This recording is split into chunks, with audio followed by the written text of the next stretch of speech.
Bienvenue à tous sur la chaîne de l'atelier de Banégon. Nous allons voir comment préparer au mieux vos figurines. Nous allons procéder en 2 étapes.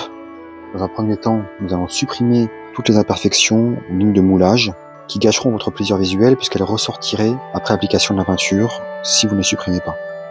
Ensuite, nous allons mettre la couche d'après qui sera essentielle à une meilleure tenue de la peinture acrylique que nous utiliserons par la suite. Cette couche d'après permettra donc de pouvoir manipuler vos figurines avec une meilleure tenue dans le temps de votre peinture. Et un meilleur rendu visuel, j'en parlerai lors de la mise en place de l'après.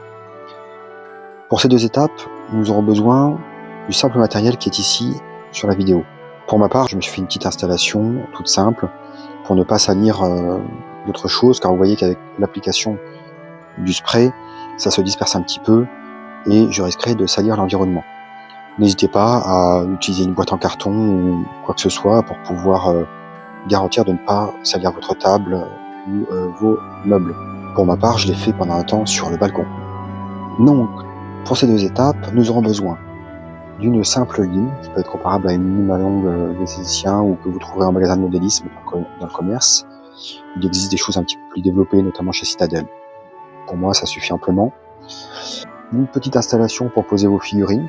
Vous pourriez aussi les poser directement sur la table, mais vous allez voir que cette petite baguette avec la pâte à fixe me permettra d'orienter les figurines sans me tacher les doigts et sans toucher à la couche d'après. Donc pour moi essentiel, et je peux en traiter plusieurs à la fois. Et donc des 2 bombes de peinture.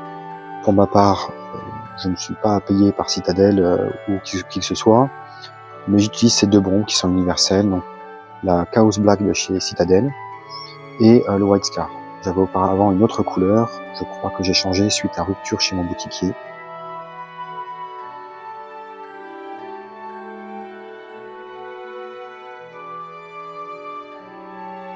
Nous allons donc passer à la suppression des lignes d'imperfection, lignes de moulage principalement. Cette figurine est issue du jeu Sword and Sorcery, sur lequel les figurines sont jolies, mais ont quelques petites imperfections. Notamment certaines d'ailleurs sont sorties tordues. Je pourrais le montrer dans une prochaine vidéo, comment détordre certaines figurines. C'est très simple, avec une casserole d'eau chaude et un bol d'eau froide. Vous y arrivez très facilement sans dégrader votre figurine, sur n'importe quel type de figurine. Là en l'occurrence, les lignes d'imperfection, vous avez sur le socle ici souvent des petites lignes, et comme j'aime peindre mes socles, je n'ai pas envie qu'on voit les lignes d'imperfection une fois qu'elles seront posées sur la table. Alors, le but est vraiment de les peindre pour avoir un plaisir visuel maximum. Ce serait dommage d'avoir des lignes qui gâchent le plaisir visuel. N'y allez pas trop fort avec la lime, le but est vraiment de lisser les parties de la figurine qui auraient des lignes d'imperfection. N'hésitez pas à passer avec le doigt derrière pour voir si vous étalez suffisamment ou pas. Comme je disais, il existe d'autres outils qui pourront vous être recommandés en boutique de jeux ou sur internet. Voilà, moi je vous montre ces tutoriels avec la volonté d'avoir le matériel de base le plus simple possible, le moins cher possible, mais assez satisfaisant, et ça fait amplement l'affaire. Une fois que la figurine est prête, on va passer à la couche d'après, que vous verrez sur d'autres figurines que celle-ci, puisque je suis en train de peindre le jeu de Chroniques de Grunagor, dont vous verrez donc prochainement des vidéos.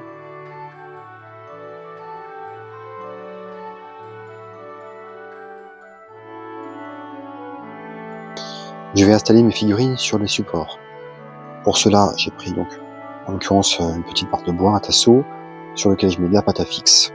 J'aurai 4 figurines que je vais apprêter d'un seul coup. Et je vais disposer mes figurines sur le support. L'essentiel étant qu'elles accrochent bien. Pas trop rapprochées afin que l'on puisse poser la couche d'après sur tous les détails des figurines, mais suffisamment pour ne pas disposer le spray tout autour de votre environnement et gâcher par là même de la peinture. Voilà, une fois qu'elles tiennent bien, ici, je les installe sur mon atelier et je vais passer à la couche d'après. Je passe donc à la couche d'après et je vais commencer par le Chaos Black. Pourquoi commencer par le Chaos Black? Parce que le blanc nous servira à ajouter par la suite la luminosité. Donc, je passe ma couche d'après, un coup abondant mais rapide. devant,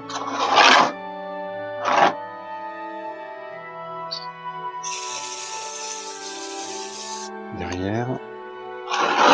Hop. On semble salir les doigts au maximum. Et j'essaie de passer un petit peu par-dessous aussi, afin de ne louper aucun détail. Ne pas y aller trop abondamment, sans que vous allez noyer votre figurine dans la peinture, mais suffisamment, voilà, pour que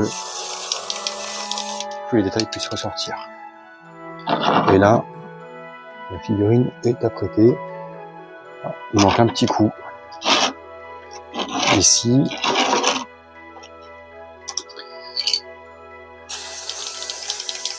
Voilà.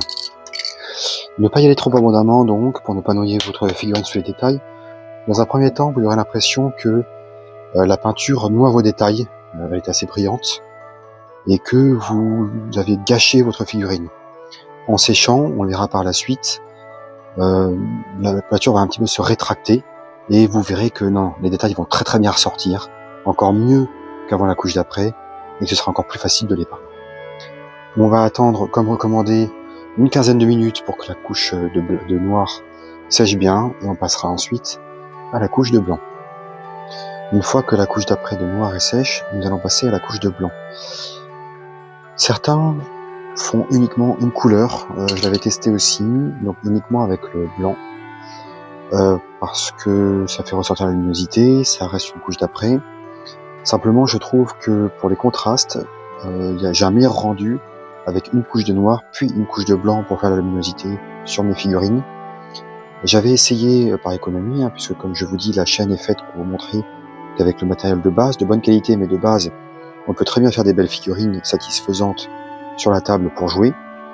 Mais je trouvais que le rendu était bien meilleur avec voilà la couche d'après de noir, puis de blanc, et puis au final avec alors le noir partira plus vite, puisqu'on en a mis plus abondamment, mais avec une bombe de peinture comme ça, donc de 400 ml, vous arrivez facilement à faire une centaine de figurines tout de même, donc c'est largement satisfaisant.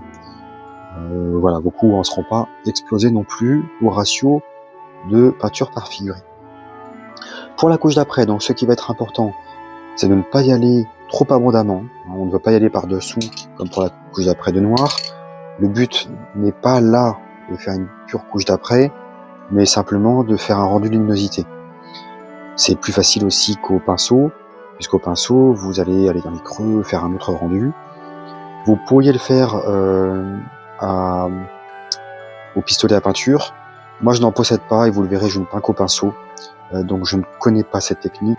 Et donc les sprays font largement l'affaire aussi. Je pense que pareil avec l'investissement d'un pistolet à peinture pour figurines, de la peinture, etc., ça reviendrait au même approximativement. Donc, voilà.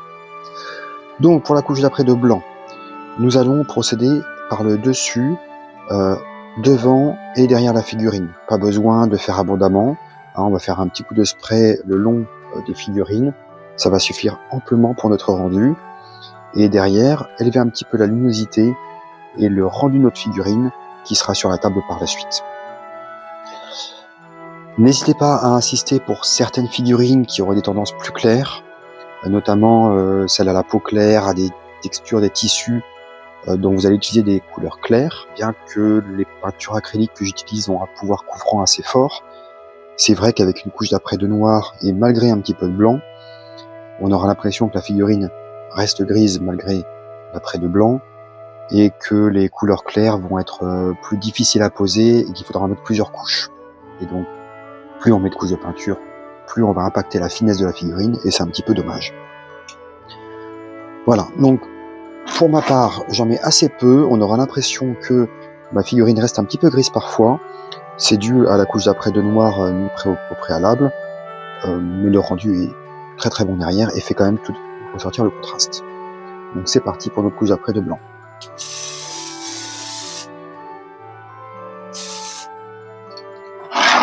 D'un côté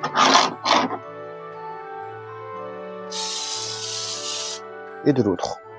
Et ça suffit amplement, vous n'avez pas besoin d'en mettre plus. Vous aurez un rendu excellent avec ça.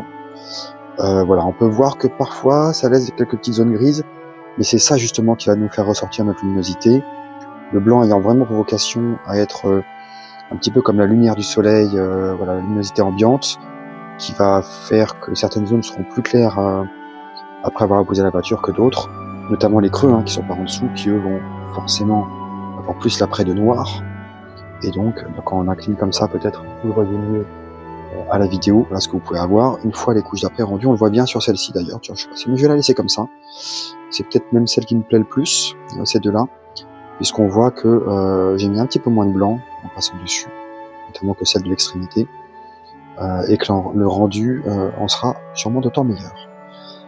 Et donc ces figurines dont je viens de poser l'après, vous les ferez certainement dans de futurs tutoriels, puisqu'il s'agit de figurines des Chroniques de Trunagor, que nous n'avons pas encore entamé, puisque j'attends d'avoir fini la peinture des figurines pour poser le jeu sur la table, comme à chaque fois.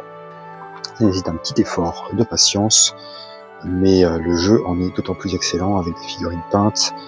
J'aime le roleplay, j'aime l'immersion dans le jeu. Merci en tout cas d'avoir regardé cette première vidéo. Pour ceux qui sont allés jusqu'au bout, n'hésitez pas à mettre un petit pouce, à diffuser largement.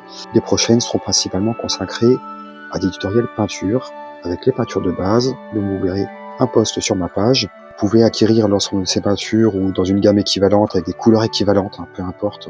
Vous verrez, on fera des mélanges de peintures, et donc forcément, le mélange sera aussi un petit peu à votre main, et fera que vos figurines seront un petit peu uniques aussi, parce qu'on n'utilisera pas 50 peintures différentes et une peinture prédéfinie pour chaque type de texture, de couleur, et donc ce sera un petit peu dépendant aussi de votre perception visuelle, de votre volonté.